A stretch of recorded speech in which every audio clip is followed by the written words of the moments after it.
Welcome to this episode of Rule Breakers. I'm delighted to say that with me today I have Eliot Kimber, Hello? very well known in the world of DITA. I think it's fair to say, Eliot.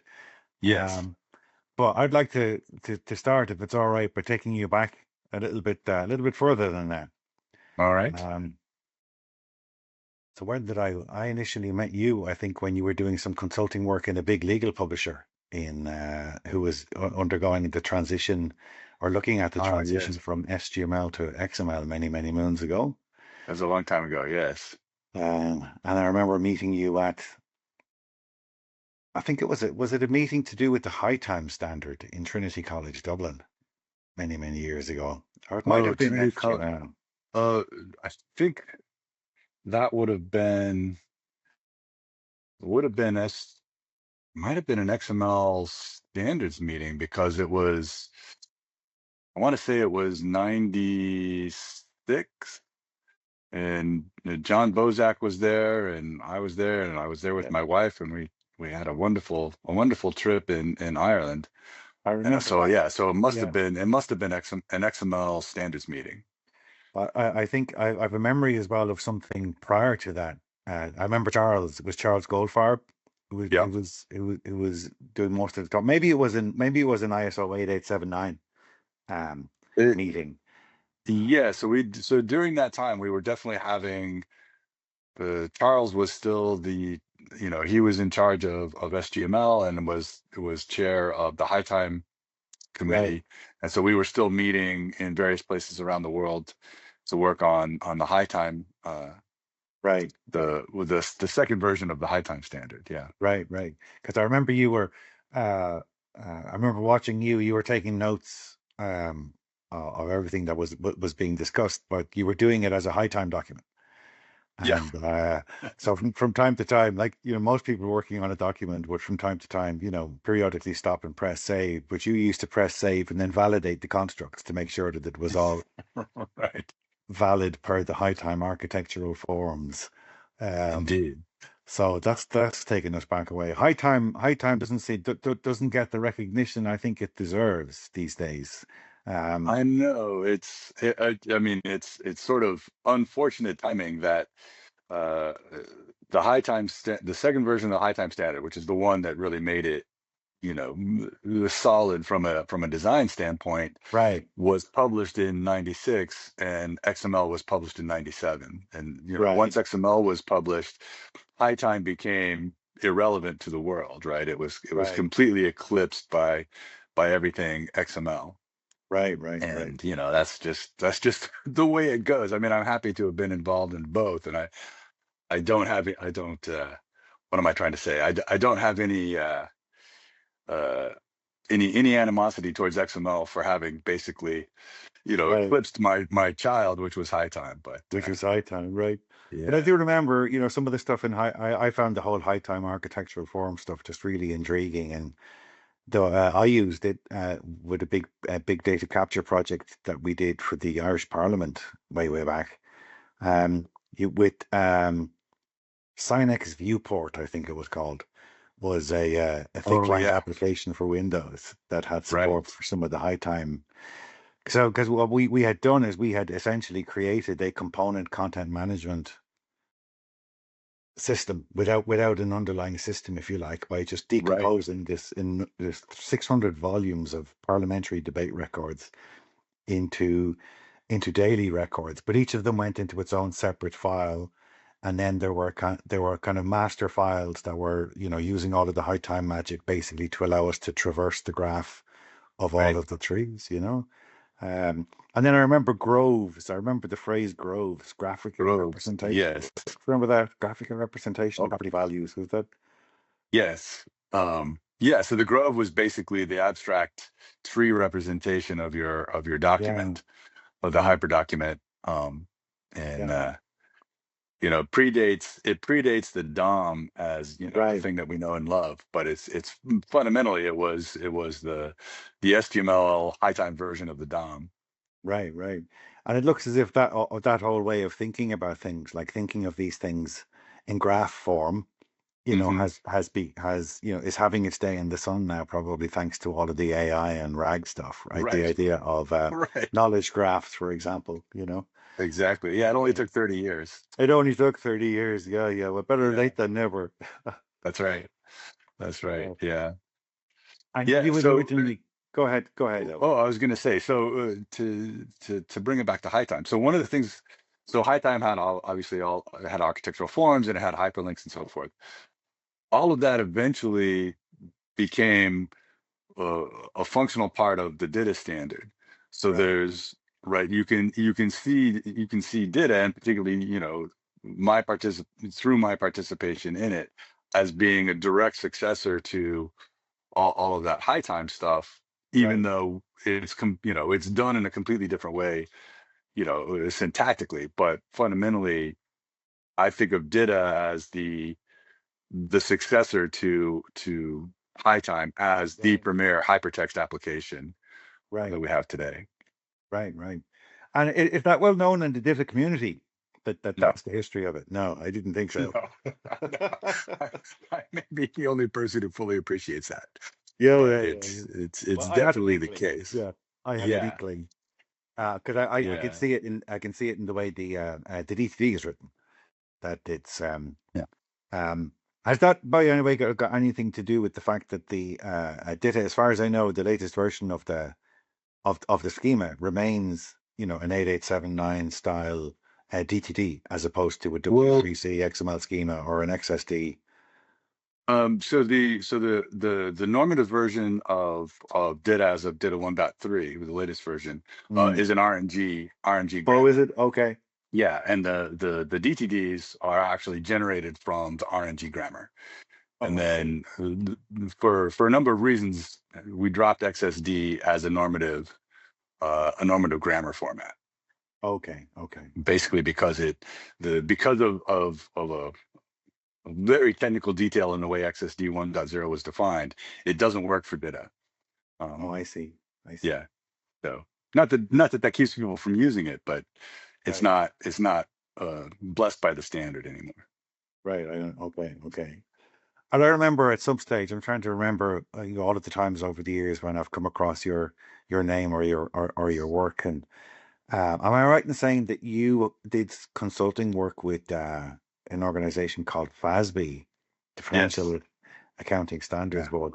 I think you Yeah. might actually be responsible for the fact that auditing and accounting as a vertical um, kind of landed upon DITA as being a standard way of managing their technical content. Can you speak a little bit about that experience? Yeah, I can. I wasn't the one responsible for making that decision. That was a decision made by a couple of people doing the work for the FASB because they Uh-huh. needed so basically the driver was they needed to recodify the entire Right. generally accepted accounting principles. And the FASB, they had to recodify the entire GAAP, right, which is the standard that governs all of accounting, at least in North America. Right. I'm not sure how wide it's worth it. And so they realized that as part of that, they needed a way to represent the documents themselves, the actual, GAAP standard, in a way that was modular, in a way that could be easily extended and used by people who would put commentary onto the standard, right? So, for example, a company like Deloitte, Right. they take the gap and then they add a whole layer of commentary and instruction on top of it, right? Hmm. And so the folks doing that work, whose names I won't be able to remember, um, had realized that DITA had everything they needed to do that, from modularity to extensibility to the ability to adapt the markup however they needed to a built-in mechanism for pointing into DITA documents to say, I add myself to this document, right? Important Right. feature of DITA called conref push. And so they Right. hired me as a consultant to help them build out the tooling for that. And so Right. I helped define the markup. So I helped define their specializations. Hmm. And this was, gosh, this had to be DITA 1.1 timeframe, Okay. maybe even before that. I was using DITA Open Toolkit 1.6, which if we look at the history of Open Toolkit, that'll date it precisely. But Right. that's a very old version of DITA Open Toolkit. Right. Um, and so build a tool chain, because one of the things they wanted to be able to do was provide to publishers, here is a free tool chain that if you do stuff, following the DITA rules and using our markup, you'll be able to push it through this publishing pipeline and get something out the other end with Right. minimal effort, right? Right. Right. Which was never the case before.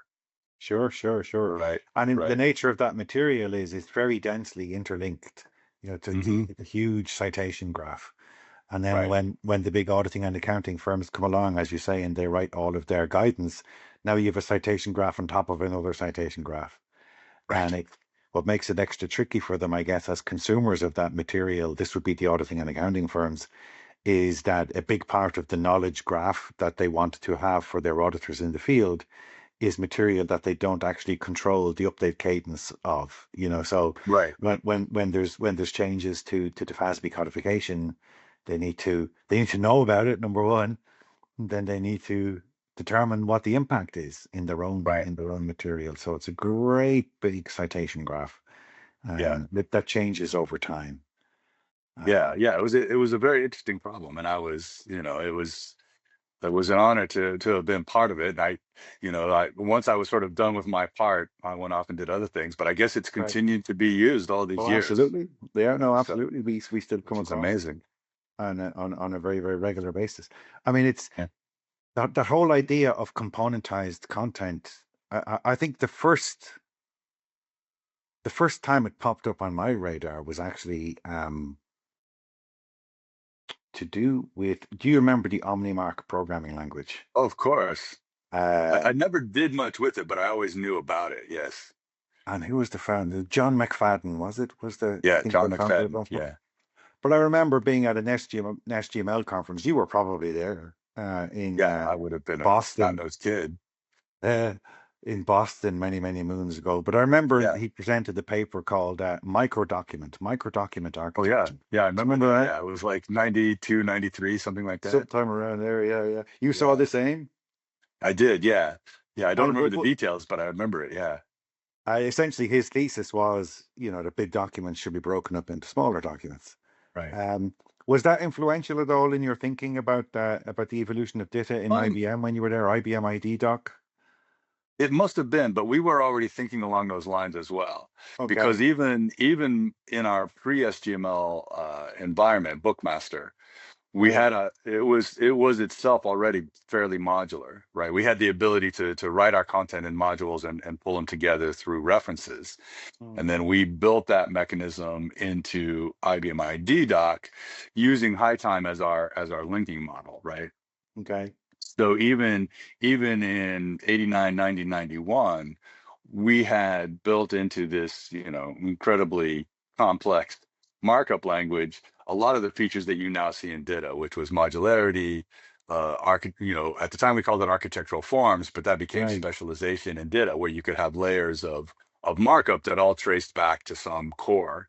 Right. Um, and we were also starting to think about, you know, sort of treating our documents more abstractly as trees, trying to Right. separate the syntax from the processing, and thinking about use by reference as a way of, composing documents together.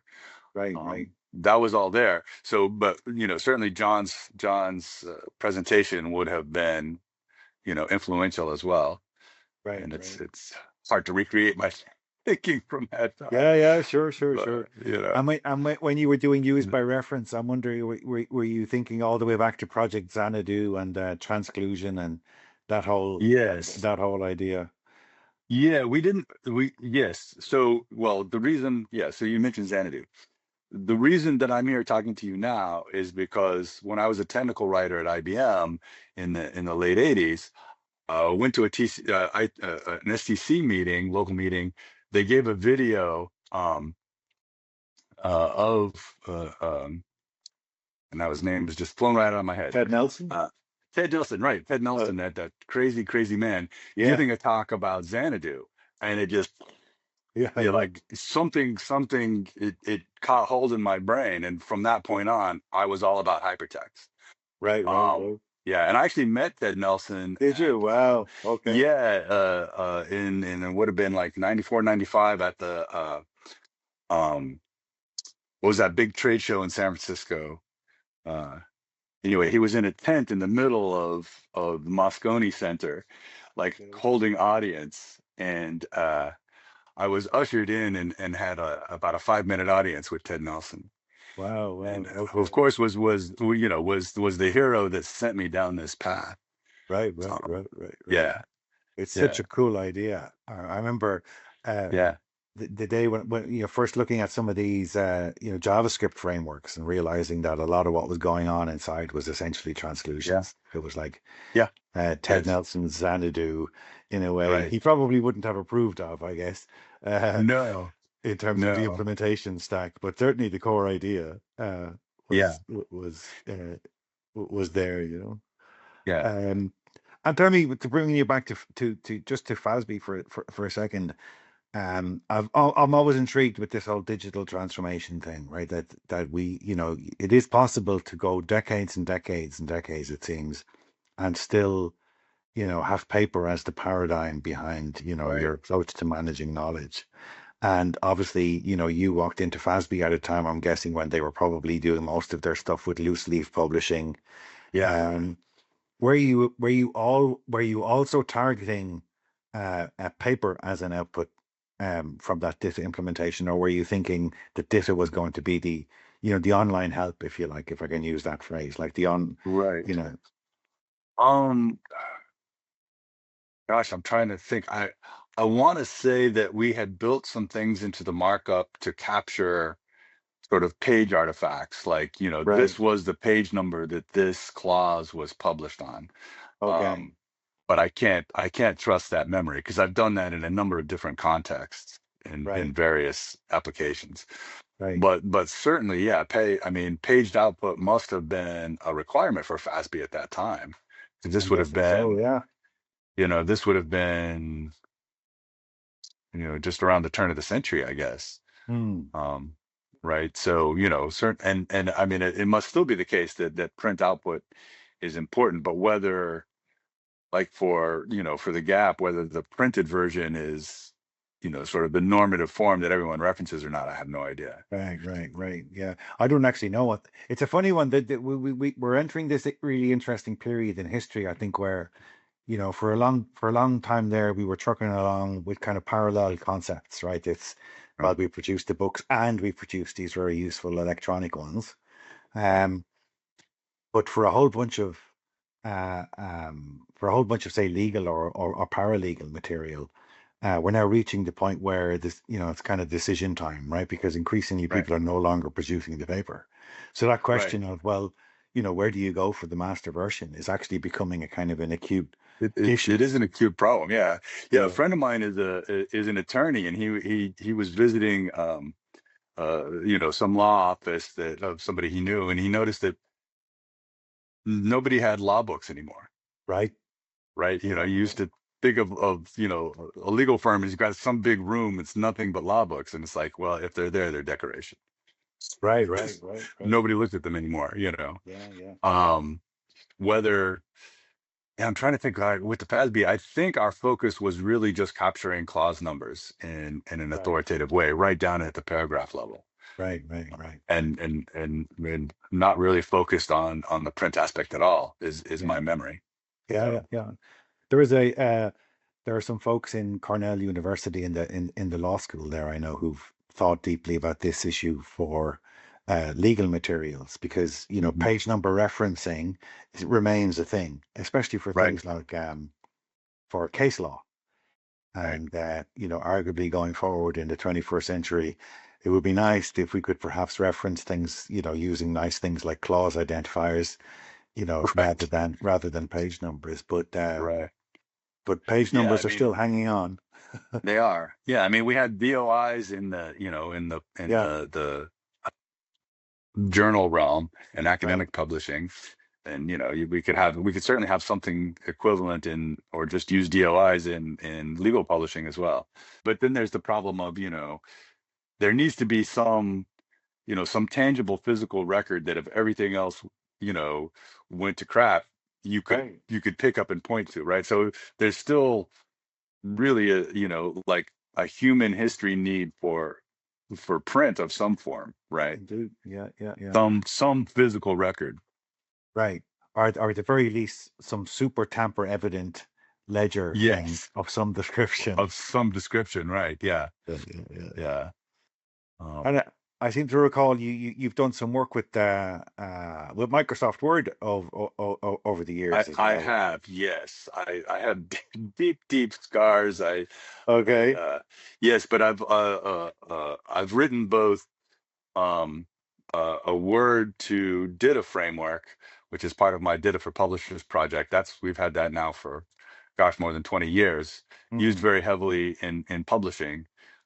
And then I've also, within the last 10 years, written the reverse, which is a system I call the Wordinator, which is an XML to high quality Word uh, transformation system. right, right. Uh, And is that for the purposes ultimate of distributing Word, or to use Word as a stepping stone to PDF, or what's the? No, it was the Wordinator was originally developed specifically to enable taking municipal code and Okay, generating Word from it because uh, the people who work for cities that actually write the code, they do all their work in Word. sure. So they need to be able to say, oh yeah, here's the code on the website, give me the Word for this, Right, and then they get a Word document, and it needed to be high quality, right, right, and right. so we did that. And Yeah. I mean, Wordinator is it's used. A few people are using it to do Word documents that I think are primarily delivered to customers, like Okay. financial statements. Another company is using it for medical device documents. Okay. Um, Okay. Yeah, that makes a lot Yeah, of I sense. mean, if I was going to go to PDF, I would just go straight to PDF. I mean, we've been able to do With that, Access LFO or no something. problem. Either XSLFO or CSS or whatever, right? Yeah. Right, So right. there's lots of decent ways to get to PDF. Getting to Word is a bigger challenge. It's a bigger challenge, indeed, indeed. Yeah. Well, you're probably the best place of anyone to look back over this long, big arc of component content management and in general, and DITA in particular. Be very interested in your thoughts about the state of the art, where you think it might go next. And of course, Yeah. That we're all, whether we like it or not, everything is AI these days. Um, right. so be very interested in your thoughts on the intersection between componentized content like DITA and all of the AI revolution we seem to be engaged in. Yeah. Yeah, it's interesting. That's certainly been a focus like the last three did a conferences, well, the last six conferences over the last 3 years. It's all about AI. So that's absolutely everybody's focus. It's certainly our focus at Service now. We're all about AI. So the question then becomes, yeah, how do we get our content into it? So in terms of like you could ask the question like where is data going? I think DIT has reached a point where it's fundamentally stable and there's really no compelling reason to do much to it, maybe forever. I mean, we're actively working on DITA 2.0, but that's really just a cleanup, tech debt kind of resolution thing. We're not Hmm. doing any major changes to it. Um, so then where does that come in with AI? So one of the things so we're seeing a couple of things. One is people are thinking more deeply about integrating things like knowledge graphs and RDF and Uh-huh. SCOS, at the metadata level and the knowledge graph level with DITA, right? Because DITA components naturally lend themselves to being, put into some sort of graph structure that represents the Sure. knowledge that those topics support, right? Mm. Whether it's tasks or concepts or reference, you can start to do that. So then you start to think, all right, how do I, given that I have a body of content that I've published in DITA as topics, and it's in a system that, can access it through metadata and so forth, I start integrating that system with AI things using, RAG or now what was the thing we just learned about the MCP, the model connection protocol. where basically you Hmm. can tell the AI, if you have more questions, go talk to this system or that system or that system, right? So the system it could talk, the AI could talk to, is now your DITA-based modular content store, right? Right. So it can talk to that. It can access the knowledge graph. The knowledge graph points to the data store, and it all starts to fit together. So I think where Right. one of the Right. things we're seeing is understanding how we can best marry, RDF, knowledge graphs, OWL, all the ontology stuff that people are thinking about deeply, with the highly the focused authoring, highly metadata classified, rich content that DITA represents, bringing those two Right. things together in a way that AI can really use, right? Because what we've seen up until now is basically people take their DITA content, they turn it into HTML, or they just turn it into raw text and give it to an LLM. That's that's not going to get you anywhere. Right. Right. Right. Right. And Right. we like at ServiceNow, we did a bunch of experiments. Like, the AI guys were like, yeah, give us your stuff. Like, here you go. And like we get a crap result. Right. The Right. Right. answers are, 50% accurate at best. So that's no good. Yeah. So we have to do something better. And we seem to be working towards what that better thing is, using, knowledge Yeah. graphs, ontologies, classification, um, Right. upping our taxonomy game. So like one of the discussions that we had at DITA Europe back in the spring, there was a panel about AI and DITA and so forth. And so one of the things that came up was like, how do we integrate SCOS in particular, SKOS, Um. uh, right, RDF classification and ontology with DITA, right? What does that mean? How would we do it? What would the details be? So, several of us just informally said, yeah, let's start thinking about that. And so we haven't actually done much yet, but because we're all super busy, but Right. definitely that kind of thinking is starting to happen, and I think we'll see some results there over the next year or so Right. as Right. we're Right. able to Very work cool. out some details. Yeah, but it's definitely the urgency of applying AI in a way that's reliable and sustainable and uh, um, uh, you know not evil is is certainly coming from many directions. So like right at ServiceNow, we've now become a company that's entirely about AI, right? Our entire business is basically, in fact, we're in the process of rebranding as the AI platform, right? Okay. So you can imagine we have a lot of pressure internally to say, all right, how do we use our content, which we spend, millions of dollars developing every year? How do we apply that? How do we apply AI to that in a way that, is useful, right? And so like Right. one of the big questions is, for our product documentation, if AI is going to give us answers, those answers have to be correct, Mm-hmm. right? Because the documentation has to, the documentation is, it has to be correct because that's a fiduciary responsibility that documentation has, right? These are Yeah. not support knowledge bases. These are not community articles. This is the product documentation. So if an AI gives you an answer from it, that answer has to be correct. Well, how do we ensure that? Right. Right. Nobody knows the answer yet, but we think it has to do, it's going to involve, you know, better classification, knowledge graphs, Right. and improved AI systems as well, right? And Right. then Absolutely. as well as, how do we test it? How do we verify its correctness uh, immediately and over time, right? Those are all really important questions that we're still trying to figure out. Yeah. Yeah. Absolutely. I mean, it seems to me that um, whether it's data or some other approach to componentized content. I mean, anyone who, Right. for whatever reason, maybe it was multi-channel delivery, right? Maybe it was getting content onto smartphones, right? But Right.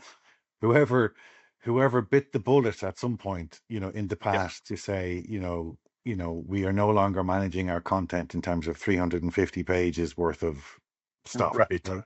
Whoever decomposed their stuff for whatever reason actually now has a really, pretty decent head start when it comes to Yep.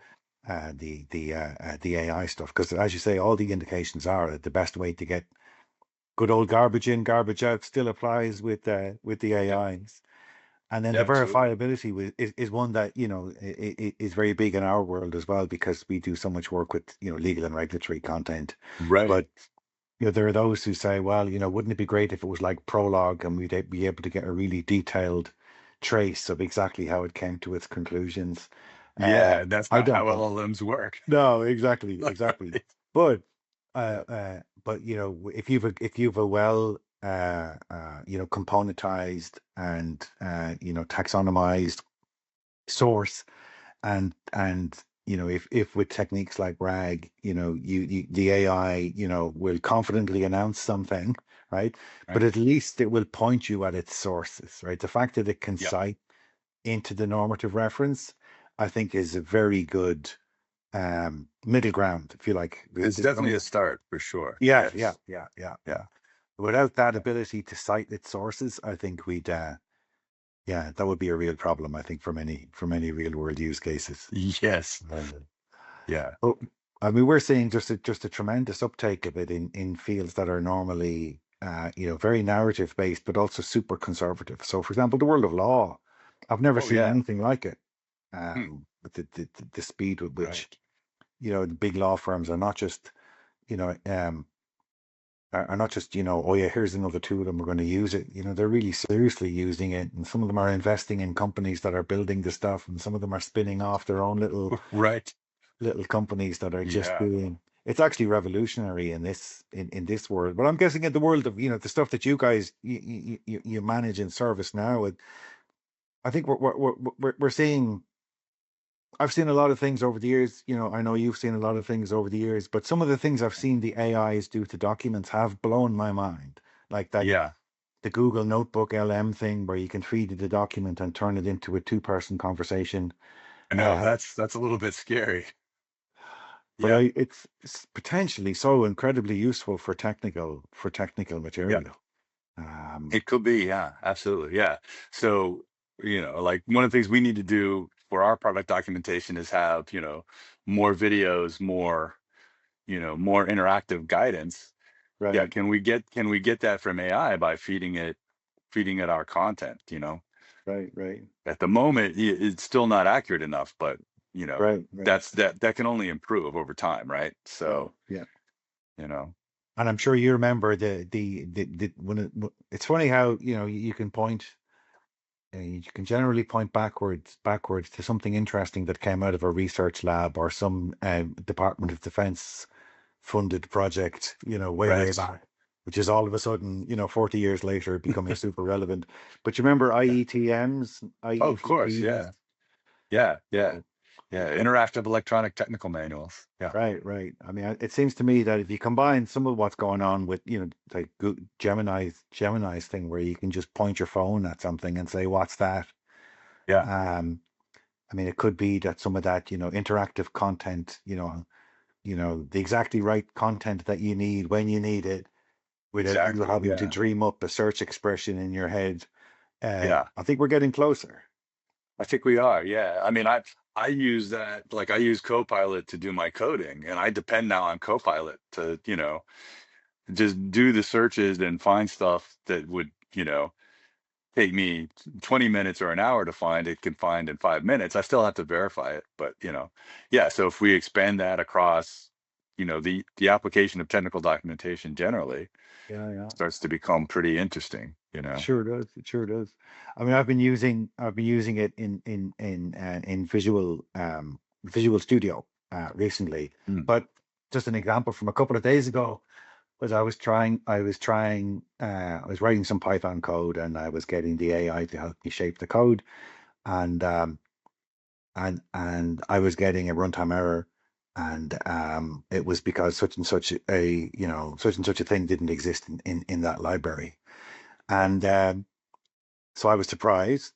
But then I went digging, and it turned out that there was some non-backwards compatible changes in that library that happened sometime last year.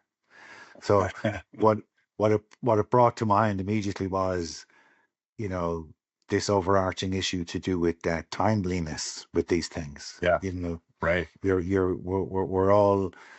I don't know what the time window is like, right? If you're using Chat GPT, but you're definitely not looking at the information as it was this morning. You're looking at the No, information as it was at some point in history. And most of the time that doesn't matter, but sometimes it really does. sometimes it does. Yeah. Yeah. I mean, well, like for us at Service Now, we put out a new version of the product every 6 months, Hmm. right? And things like product names are changing all the time. So if we train an LLM on our content as it existed 2 months ago, the names of the product of the features in the product will have likely changed by the time that product gets released to customers. So, Right. how do you address that? Right. Um, we have another interesting challenge, which is simply that because our engineers use AI, they can write code faster, which means that they can produce features faster, which means our writers have to write more, but we don't have more writers. So now we're like, one of the things we're trying to do is figure out how can we apply AI to augment our writers so that they can keep up with the engineers who are, have been augmented by AI. Right. So it's Right. it's Right. almost this arms It's race. an arms race. I was just going to use that Yeah. exact phrase. Yeah. Yeah. Yeah. Yeah. Yeah. Yeah, so like one of the things that happened is we are part of our product. Basically, you can have these little script snippets. In the past, we would produce like 10 or 15 of those a release, and the writers could keep up. Now with AI, the AI generates those, so now they're generating 40 a release. So now we have to have AI to write the documentation for the scripts that the AI is generating.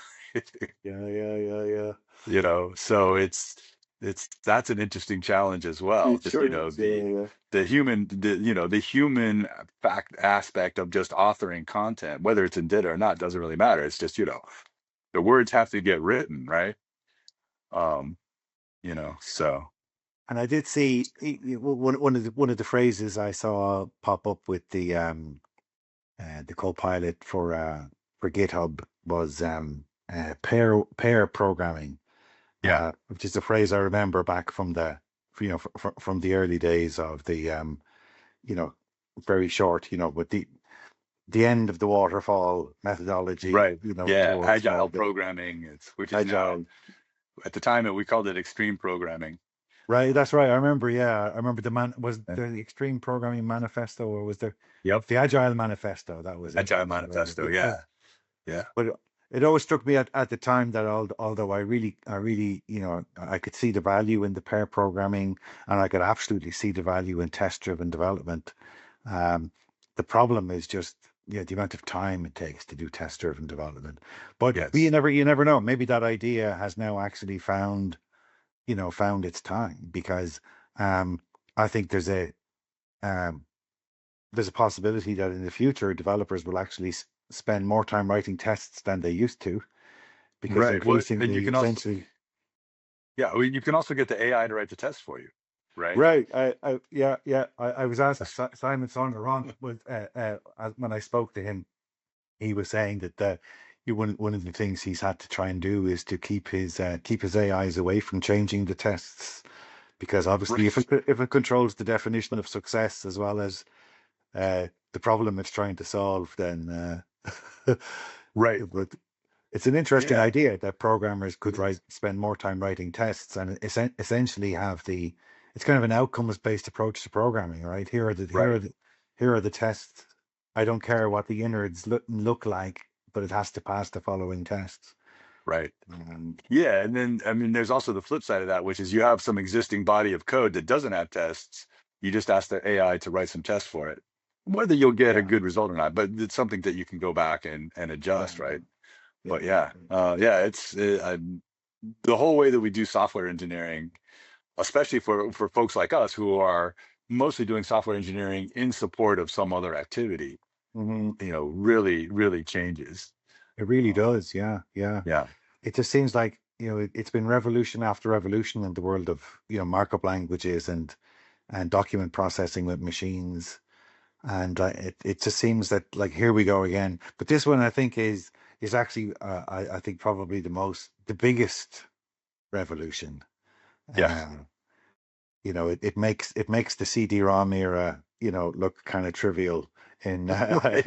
It was quaint. Yes, yeah, exactly. Yeah, yeah. yeah. I mean, that was a big deal, 30 years ago when we were Sure was. trying to get everything on CD-ROMs. But yeah, uh, One of the things that we've lost now, actually, with from the CD-ROMs is the CD-ROMs did have some of that fixity that we were that's right. referencing earlier on, and that I remember, going from an era of being in accounting offices and seeing all of these loose leaf paper books everywhere to seeing a shelf full of CDs. But now the shelf of CDs is gone as well. But the shelf of Right. CDs had this lovely advantage that it was kind of a time machine. You could go Right. back and you could pick. You could see what it was like before. Yeah, exactly. Right, right, right, right. Yeah. And in some use cases, in the engineering world, that's a really, really big deal as well, because, if you're going to tinker with a nuclear power plant, you better be using the technical documentation as it was when Right. it was When it was built. built. Yeah. Right. Yeah, yeah, yeah. Yes. Yep. And Yeah. this whole arms race thing, I think, has got a long ways to run. I think we're still at the very early stages of seeing the full impact of all of this. Oh yeah. The whole knowledge supply chain seems to be, changing rapidly before our eyes. It Lots is. of Yes. lots of things I thought I knew, I'm no longer so sure about anymore. Yeah, I was humbled because my colleague Scott Hudson, who is he's he's a data guy from way back, XML guy, but not a programmer. He actually used ChatGPT, GTP to implement a Python tool to convert um, PowerPoints into data, and he got pretty far with it. And I was like, okay, if Scott can use AI to do that, where does that leave me? Right? Right, right, right, right. Yeah, yeah. You know. Yeah, I'm the same. A tech writer friend of mine recently showed me some really very impressive web development stuff that he'd done without actually having to engage directly with a single line of JavaScript. Right. Um, it just speaks to uh, there are so many fields of human knowledge that are basically recombinant in nature, right? Where we're Mhm. recombining stuff, you know, that Right. we had in the past. And that's where the LLMs seem to really shine, is that, giving us, if you give them a good base of stuff, previous work product that's known to be Right. good, and now you want to generate variation on said work product, it's extremely potent for that kind of work.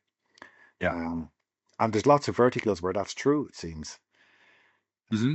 It's Yeah, a and it's, law is it's definitely one of them, right? There's so sure. much of law that is just the same thing over and over again with different details.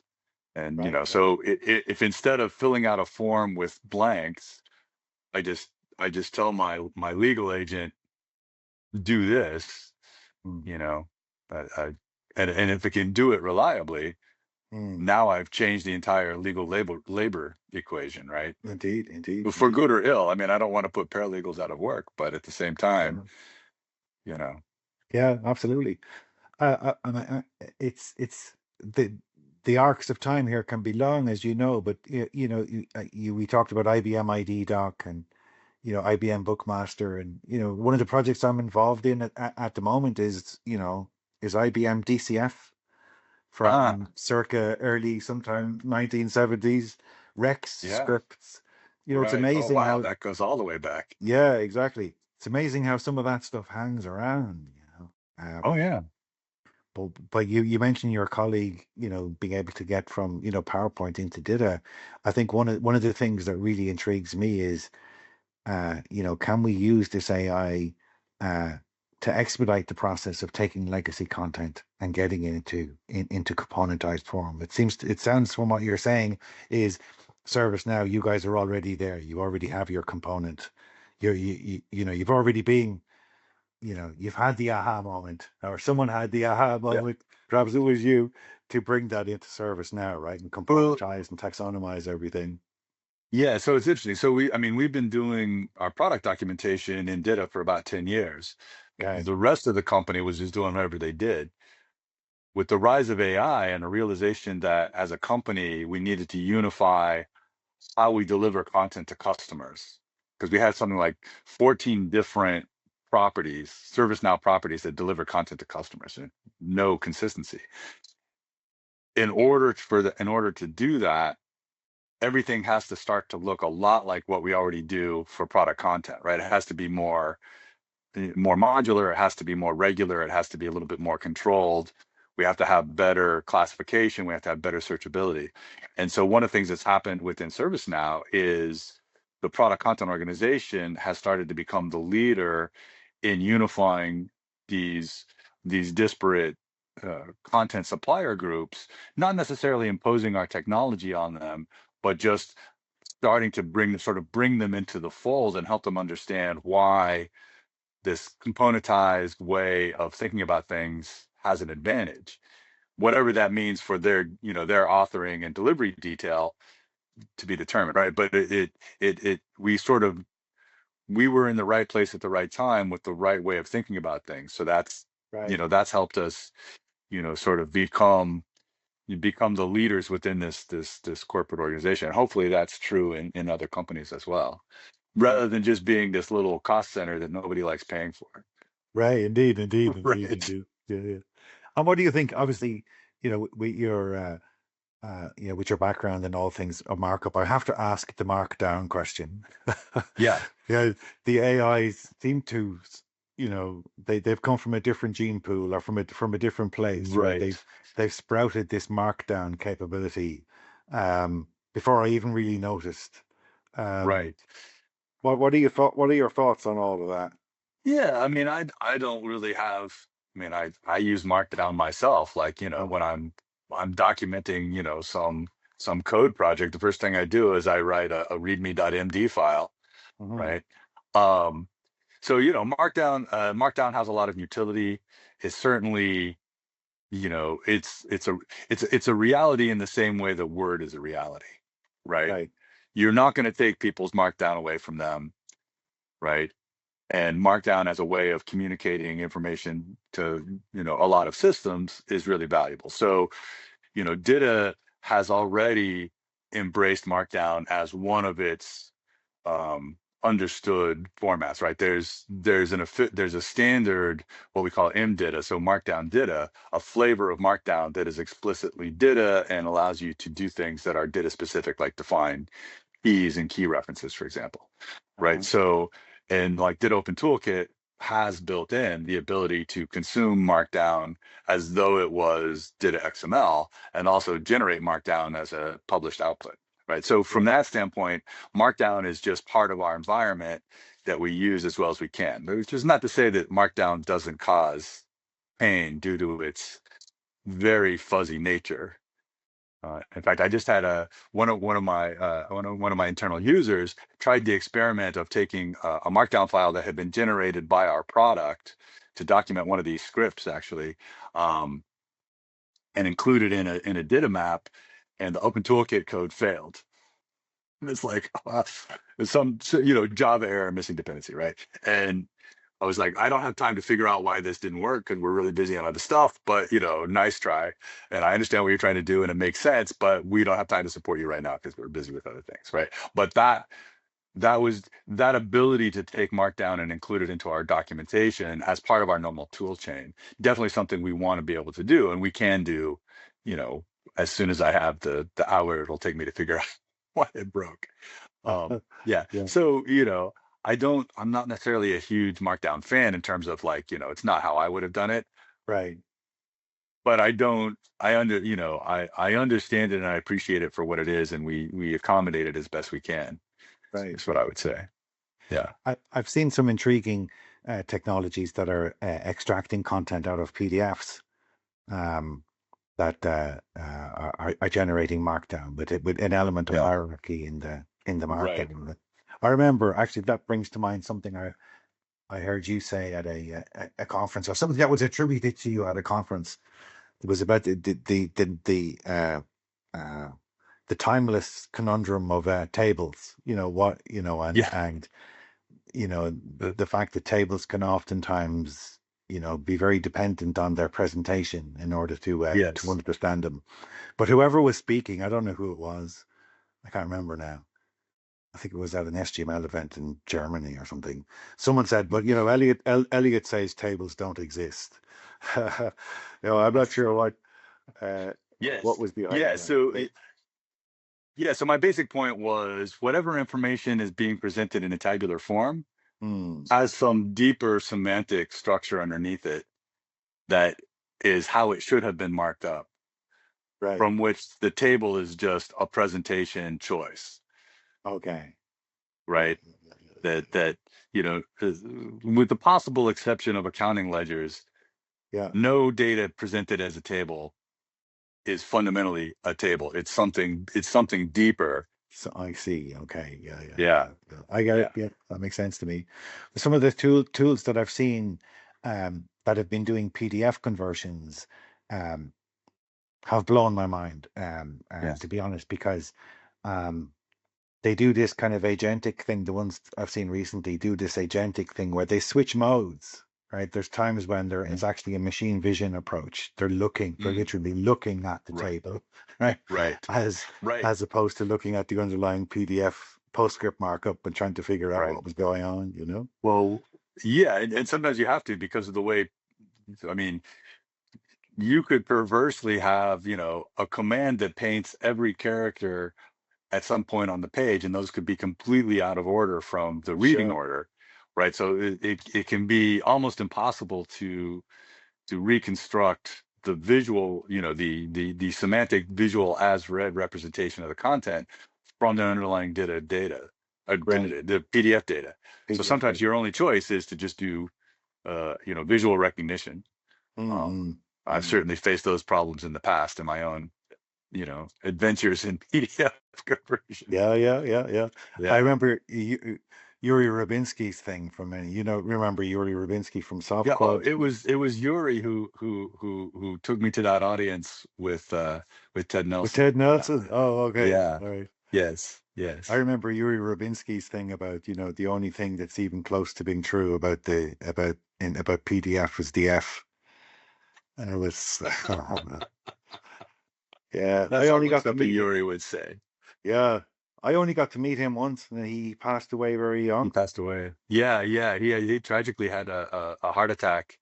Um, yeah, he wasn't. I can't remember how old he was. He couldn't have been more than 50 or so. Yeah, But yeah. he was, yeah, Yuri was such an important person that nobody really recognizes. But he Right. literally kept Charles Goldfarb alive while he finished the SGML standard. Right, right. Like literally spooning soup into Charles's mouth Right, right. while Charles was trying to finish this thing, which had just been so physically taxing on him. Sure, And sure. then in the late 80s, early 90s, Yuri was the president of Softquad, which Softcoin, yeah. developed the first SGML editor, and then Yeah. XML, HTML, XML delivery tools. Yuri was sort of the man behind the scenes, fostering all this stuff in the SGML development in the SGML community, supporting people, encouraging people, providing money here and there. Um, and then when XML finally happened, he was instrumental in sort of guiding the people that made XML happen, Right. and sort of enabling a lot of them to do their things. And so the fact that he passed when he did was really tragic because Right, right, yeah. he would have done so much more. Indeed. Just an amazingly and a super nice guy too, just like the Mm, nicest guy you'd ever want to meet. mm. Um, you know, Well, even in U.S. federal government, in Congress, X-metal is being used both on the House side and on the Senate is it? side to Oh, draft okay. legislation. So X-metal came out of Softquad Stop quad. SGMI, Yeah. didn't it? So that's a Yuri Yep. Rubinsky. Yep. Ultimately, they Yep. go all the way back. Yeah. Yep. And I think it's a company Yeah. called Blast Radius now. I think it's changed I hands a think couple that's of right. times. It's been sold a couple times, but yeah. Yeah. Yep. So the old stuff, the good stuff is timeless. Yes. uh, Yeah. so Elliot, it's been an absolute pleasure talking to you Well, thank today, you. Yeah, it's and been fun. you're it's great to go on a trip down memory lane with someone who's got such a depth of history like you have. Oh, thank you. And Yeah. thank you very much for your insights today, and it's been an absolute pleasure. And I hope to talk to you again soon. Well, I hope so too. All right. Thank you so much.